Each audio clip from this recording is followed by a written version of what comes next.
दौरे पर मथुरा पहुंचे हैं। सीएम योगी ने सांस्कृतिक कार्यक्रम में शिरकत की। इस दौरान बीजेपी सांसद हेमा मालिनी मौजूद थी।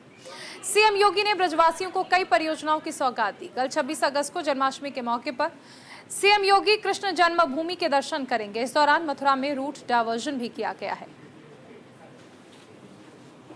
श्री कृष्ण जन्मोत्सव और नंदोत्सव की हृदय से बधाई देते हुए आज आप सबकी कृपा से आदरणीय प्रधानमंत्री जी के मार्गदर्शन में हमारे इस मंच पर उपस्थित जो हमारे माननीय जनप्रतिनिधि हैं, यहाँ के लोकल सांसद, स्थानीय माननीय विधायक, अन्य जनप्रतिनिधियों के सहयोग से जो विकास की योजनाएं यहाँ के लिए प्राप्त हुई हैं, उनके लोकार्पण का सौभाग्य मुझे श्री कृष्ण जन्मोत्सव के एक दिन पूर्व प्राप्त हो रहा है।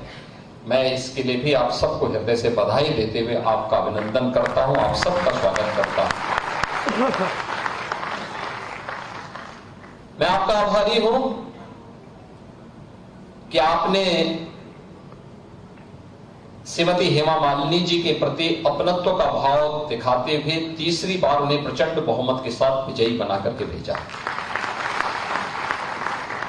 और इसलिए उसके प्रति भी कृतज्ञता ज्ञापित करने का इच्छा इससे अच्छा अवसर नहीं हो सकता था कि मैं श्री कृष्ण जन्मोत्सव के आयोजन में भागीदार बनूं। प्रभु की लीला और उनकी कृपा को भी देखने का अवसर प्राप्त होगा।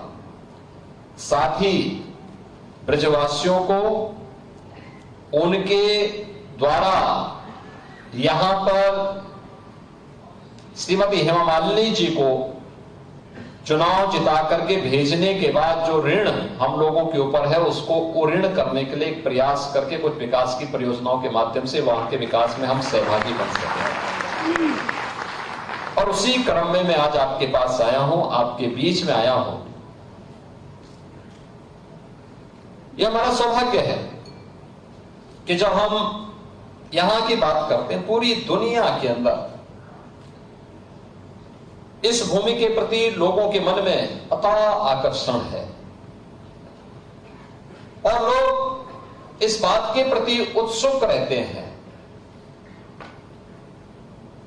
सचमुच प्रधानमंत्री जी जब बात विकास और विरासत की करते हैं तो विरासत यही जो आपके पास है, ये धरती कितना समृद्ध है। मैं भी सुन रहा था चौधरी लक्ष्मी नारायण जी से, यहां के माननीय प्रतिनिधियों से, और मुझे प्रसन्नता है कि यहां के पूज्य संतों के साथ ब्रज तीर्थ विकास परिषद ने और यहां के जनप्रतिनिधियों ने इस बात का उल्लेख किया है कि भगवान श्री कृष्ण का 5251वां जन्मोत्सव का ये आयोजन इस बार इस भूमि में इस आयोजन के साथ हम जोड़ने जा रहे हैं। आप सोचो, दुनिया के अंदर कोई देश ऐसा है, कोई मत, मजहब, संप्रदाय ऐसा है जो ये कह सकता हो कि उनकी उत्पत्ति भी इतनी पुरानी हुई हो? किसी के पास इतिहास नहीं, किसी के पास नहीं है।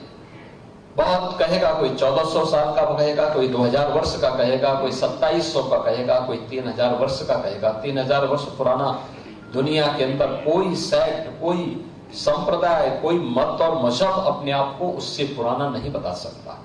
उससे पहले क्या था, कुछ भी पता नहीं था।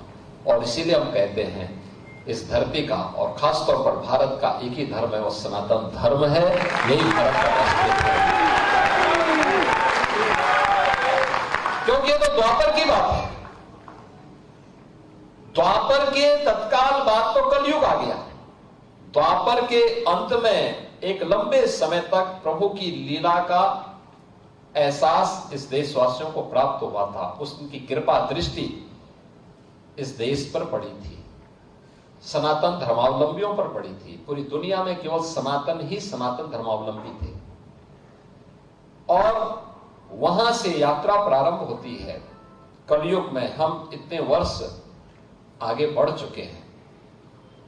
याद करिए, उससे पहले त्रेता रहा होगा, उससे पहले सतयुग रहा होगा। एक लंबा इतिहास, एक लंबी थाती